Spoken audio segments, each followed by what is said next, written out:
A quick one on this, question 40. Very simple question.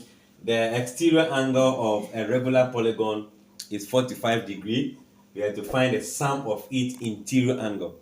So to know the sum of all the interior angle, we need to know how many sides is that polygon. And remember, to find that, we know that the sum of all the interior angle of a regular polygon add up to 360.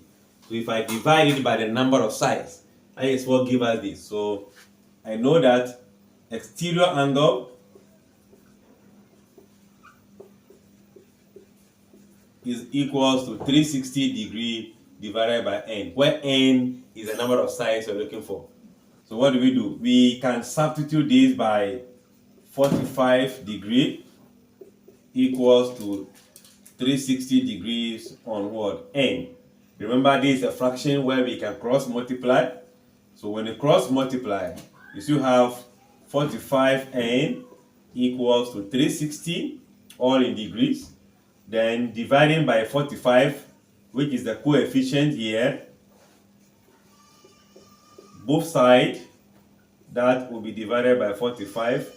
We know 9 can go here 5 times, 9 go here. So 40 divided by 5, that will be 8. So n is going to be 8, meaning the polygon have what? 8 sides. So now that I know the 8 sides, I can find the number of sides, the sum of all of them easily, either by using the direct formula or knowing that the exterior angle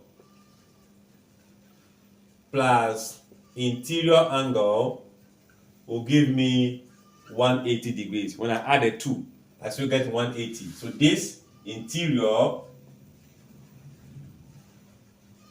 will be 180 minus exterior, which is what?